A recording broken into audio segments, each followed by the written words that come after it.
جی السلام علیکم والا ایگریکلچر یوٹیوب چینل پر خوش آمدید کہتے ہیں سب بھائیوں کو۔ دوستو سال 2023 گندم کی کٹائی کا سیزن جاری ہے، خرید و فروخت بھی جو ہے زور و شور سے جاری ہے۔ تو اسی صورتحال میں جو ہے حکومت پاکستان نے گندم کے نایاب ہونے کی صورت میں اگر گندم غائب ہو جاتی ہے، ختم ہو جاتی ہے، اس کو ختم کرنے کے لیے ایک نیا نوٹیفیکیشن جاری کر دیا ہے، ٹھیک ہے نا۔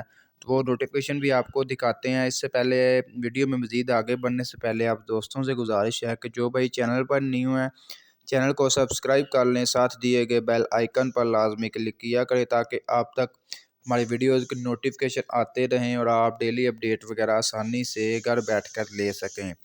یہ جی حکومت پاکستان کی طرف سے ایک نیا نوٹیفیکیشن آیا ہے۔ اس میں جی تمام زمیندار اور آڑتی حضرات کو یہ متوجہ ہونے کے لیے نوٹیفیکیشن بھیجا ہے، جس میں جی حکومت کی جانب سے تمام کاروباری حضرات کو فوڈ گرین لائسنس معطل کر دیے گئے ہیں، لہٰذا کسی بھی فرد کا گندم کا کاروبار غیر قانونی تصور کیا جائے گا۔ یعنی کہ آپ گندم کا کاروبار نہیں کر سکیں گے، منافع یعنی کہ بعد میں یعنی کہ ابھی خرید کر بعد میں سیل کریں گے، یہ آپ کام نہیں کر سکتے۔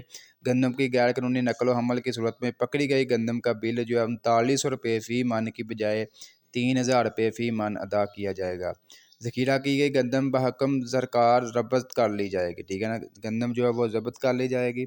پاسکو کی جانب سے باردانہ کا اجرا ہو رہا ہے، لہٰذا باردانے کی بڑھائی غیر قانونی فعل سمجھا جائے گا۔ مذکورہ بالا نقصانات سے بچنے کے لیے پاسکو سے تعاون کریں۔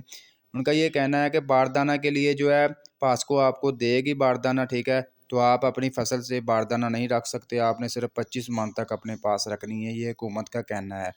باقی جو ہے 25 من سے ہوتا کچھ نہیں ہے، کیونکہ جو بڑے ذمہ دار ہیں وہ کیسے اپنا گزارا کریں گے۔